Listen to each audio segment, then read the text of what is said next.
জয় শ্রীকৃষ্ণ, রাধে রাধে। নমস্কার বন্ধুরা, সনাতনী পম্পা ইউটিউব চ্যানেলে আপনাদের সকলকে জানাই স্বাগত।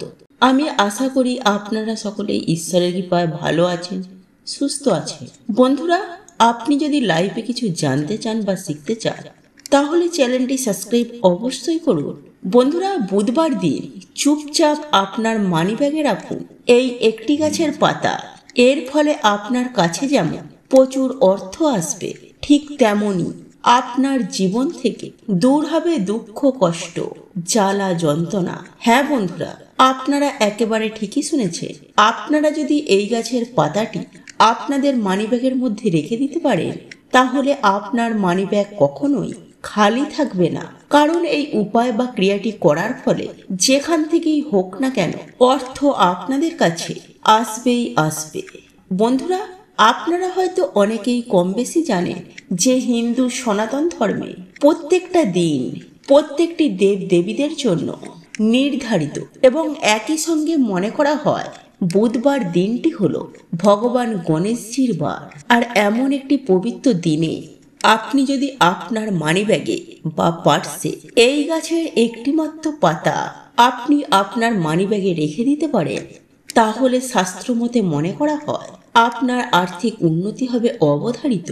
ঠিক তেমনি ভগবান গণেশজির আশীর্বাদ ও কৃপায় আপনার জীবন থেকে সমস্ত প্রকারের দুঃখ, কষ্ট, জ্বালা, যন্ত্রণা, বাধা, বিপত্তি, মানসিক অশান্তি এই সমস্ত কিছুই সুনিশ্চিতভাবে দূর হয়ে যাবে। কিন্তু মনে প্রাণে হৃদয়ের অন্তর থেকে নিষ্ঠা ও ভক্তি সহকারে আপনাকে এই উপায় বা ক্রিয়াটি করতে হবে। অর্থাৎ এই গাছের পাতাটি আপনার মানিব্যাগ বা পার্সে রাখতে হবে। তবেই আপনারা এই উপায় বা ক্রিয়াটি করে সারা বছর আপনাদের কাছে অত্যন্ত সুখময় ও আনন্দময় হয়ে উঠবে। তাই বন্ধুরা, আজ আমি আমার এই ভিডিওটির মাধ্যমে আপনাদেরকে জানিয়ে দেব যে এই উপায় বা ক্রিয়াটি আপনারা কখন করবেন, কিভাবে করবেন, এই সমস্ত কিছুটাই স্টেপ বাই স্টেপ আপনাদেরকে জানিয়ে দেব। তাই এই প্রসঙ্গে বিস্তারিত জানার আগে আপনাদেরকে বলে রাখি, আপনি যদি আমাদের চ্যানেলে নতুন হয়ে থাকেন তাহলে চ্যানেলটি অবশ্যই সাবস্ক্রাইব করুন এবং পাশে থাকা নোটিফিকেশন বেল আইকনটি ক্লিক করুন। কারণ আমি বিভিন্ন প্রকার তন্ত্র, মন্ত্র, বশীকরণ, টোটকা, বাস্তু টিপস, জ্যোতিষশাস্ত্র, পুজো, আরাধনা এবং ব্ল্যাক ম্যাজিক করে নিয়ে নিত্য নতুন ভিডিও আপলোড করে থাকি, যা প্রয়োগ করার মাধ্যমে আপনার জীবনে থাকা সকল প্রকার সমস্যার সমাধান করতে পারবে। চলুন এইবার মূল আলোচনায় প্রবেশ করা যাক।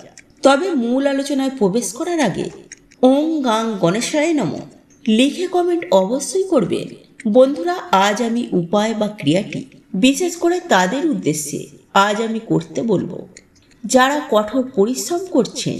কঠোর অক্লান্ত পরিশ্রম করার পরেও আপনারা জীবনে অর্থ লাভ করতে পারছেন না, জীবনে অর্থ প্রাপ্তি হচ্ছে না, কোনোভাবে অর্থকে আপনারা সঞ্চয় করে রাখতে পারছেন না, বা আপনার কাছে হয়তো টাকা আসছে কিন্তু সেই অর্থ বা টাকা আপনি ধরে রাখতে পারছেন না, সেই অর্থ জলের মতো খরচ হয়ে যাচ্ছে।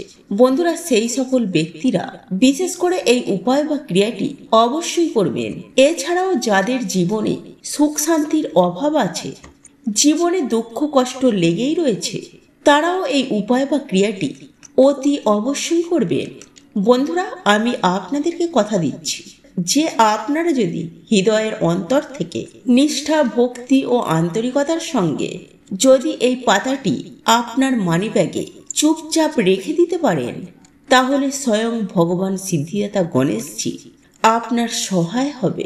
বন্ধুরা, আজ আমি আপনাদেরকে যেভাবে স্টেপ বাই স্টেপ এই উপায় বা ক্রিয়াটি করার কথা বলবো, আপনারাও ঠিক একই রকম ভাবে এই উপায় বা ক্রিয়াটি করবেন। বন্ধুরা, আপনাদেরকে সবার প্রথমে যেটি করতে হবে তাহলে যে কোনো বুধবার দিন সকাল সকাল ঘুম থেকে উঠে তারপর আপনি আপনার বাড়ির কাজকর্ম সেরে আপনি তাড়াতাড়ি স্নান করে নেবেন। এরপর আপনাকে যেটি করতে হবে তা হলো 21টি দূর্বা ঘাস আপনাকে সংগ্রহ করতে হবে এবং একই সঙ্গে সংগ্রহ করতে হবে 3টি তুলসী পাতা তবে সেই প্রসঙ্গে একটি কথা আপনাদেরকে জানিয়ে রাখতে চাই যে আপনি অতি অবশ্যই এই ক্রিয়াগুলি করার আগে আপনি স্নান করে নিয়ে শুদ্ধ বস্ত্র পরিধান করে তবেই আপনি এই তুলসী পাতা চয়ন করবেন।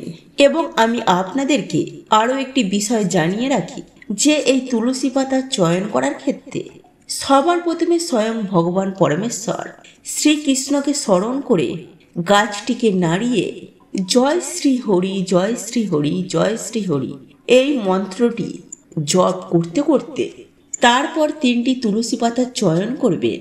তবে এক্ষেত্রে আরও একটি বিষয় আপনাদেরকে জানিয়ে রাখি, আপনারা যে তুলসী পাতাগুলি চয়ন করবেন সেই তুলসী পাতাগুলি যেন অতি অবশ্যই নিখুঁত থাকে, অর্থাৎ আপনি দেখে নেবেন যাতে কোনো প্রকারে পোকা খাওয়া না হয়ে থাকে বা ছেঁড়া ফাটাফুটো যেন না হয়, সেদিকটা আপনারা একটু খেয়াল রাখবেন। তারপর আপনি আপনার ঠাকুর ঘরে চলে আসবেন।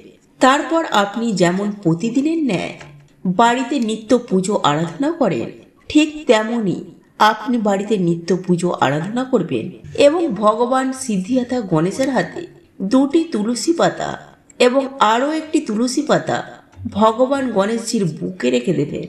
তারপরে আপনার যেটি কাজ, আপনি ভগবান গণেশজির জন্য যে 21টি দুর্বা ঘাস সংগ্রহ করে রেখেছিলেন সেই দুর্বা ঘাস আপনি ভগবান গণেশজির হাতে অর্পণ করে দেবেন। বন্ধুরা, আপনারা প্রত্যেকেই জানি যে সিদ্ধিদাতা ভগবান গণেশজি পছন্দ করেন মোদক বা লাড্ডু, তাই আপনি আপনার সাধ্য এবং সামর্থ্য অনুযায়ী আপনি ভগবান গণেশজিকে সেটি অর্পণ করবেন। এরপর ভগবান গণেশজির সামনে একটি প্রদীপ জ্বালিয়ে আপনি যেমন বাড়িতে নিত্য পুজো আরাধনা করেন ঠিক তেমনভাবেই আপনি পুজো আরাধনা করবেন। তবে আপনি যেটাই করবেন আপনি আপনার হৃদয়ের অন্তর থেকে করবেন, দেখবেন রেজাল্ট আপনারা হাতে নাতেই পাবেন। বন্ধুরা, একই সঙ্গে আপনাকে ভগবান সিদ্ধিদাতা গণেশজির জন্য একটি মন্ত্র জপ করতে হবে, অন্ততপক্ষে 21 বার, 51 বার ও 108 বার। আর এই মন্ত্রটি হলো ওং গাং গণপতায় নমঃ। হ্যাঁ বন্ধুরা, আপনারা এই মন্ত্রটি 21 বার, 51 বার নচেত 108 বার জপ করে আপনারা পুজোর আসন থেকে উঠবেন। তারপর আপনাকে যেটি করতে হবে, সন্ধ্যাবেলা শুদ্ধ হয়ে শুদ্ধ বস্ত্র পরিধান করে আপনি ভগবান গণেশজির সামনে একটি প্রদীপ জ্বালাবেন। এবং একটি কথা আপনাদেরকে জানিয়ে রাখি, এই প্রদীপ দিয়ে ভগবান গণেশজির আরতি করতে কখনোই ভুলবেন না। এবং ভগবান গণেশজির অত্যন্ত প্রিয় ফুল লাল জবা ফুল বা হলুদ রঙের ফুল। তাই বন্ধুরা, সন্ধ্যাবেলায় যখন সন্ধ্যা আরতি করবেন ভগবান গণেশজিকে এই ফুল নিবেদন করতে কখনোই ভুলবেন না। এরপর আপনাকে যেটি করতে হবে তা হলো, আপনি যে ভগবান গণেশজির হাতে যে 2টি তুলসী পাতা দিয়েছিলেন সেই 2টি তুলসী পাতার মধ্য থেকে একটি তুলসী পাতা আপনি তুলে নেবেন। তারপর ওই তুলসী পাতাটি আপনি আপনার মানি ব্যাগ বা পার্সে রেখে দেবেন এবং অপর একটি তুলসী পাতা আপনি আপনার বাড়ির আলমারি বা আপনি যেখানে টাকা পয়সা রাখেন সেখানে রেখে দেবেন। এবং বুকে রাখা যে তুলসী পাতাটি সেই তুলসী পাতা তুলে আপনি খেয়ে নেবেন। বন্ধুরা, এই প্রসঙ্গে আমি আপনাদেরকে জানিয়ে রাখি যে তুলসী পাতা আপনি কোনোভাবে চিবিয়ে খাবেন না, তাই আপনাকে এই তুলসী পাতাটি একেবারে গিলে খেয়ে নিতে হবে। বন্ধুরা, আপনারা যদি এই উপায় বা ক্রিয়াটি করতে পারেন তাহলে আমি আপনাদেরকে 100% গ্যারেন্টি দিয়ে বলতে পারি যে আপনার কাছে এত পরিমাণে অর্থ আসবে আপনি তা সামালতে পারবেন না এবং একই সঙ্গে আপনার জীবন থেকে চিরতরে বিদায় নেবে আপনার জীবনে থাকা সমস্ত প্রকারের সমস্যা, দুঃখ, কষ্ট, জ্বালা যন্ত্রণা, বাধা বিপত্তি, এমনকি রোগ ব্যাধিও।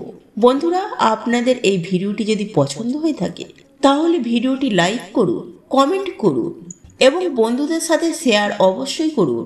মনে রাখবেন, আপনার একটি শেয়ার অনেক মানুষকে উপকৃত করতে পারে। এবং আপনি যদি নতুন হয়ে থাকেন তাহলে চ্যানেলটি অবশ্যই সাবস্ক্রাইব করবেন এবং পাশে থাকা নোটিফিকেশন বেল আইকনটি ক্লিক করবেন এইরূপ নিত্য নতুন ভিডিও সবার আগে দেখার জন্য। ঈশ্বর আপনার মঙ্গল করুক। আপনি ভালো থাকুন, সুস্থ থাকুন।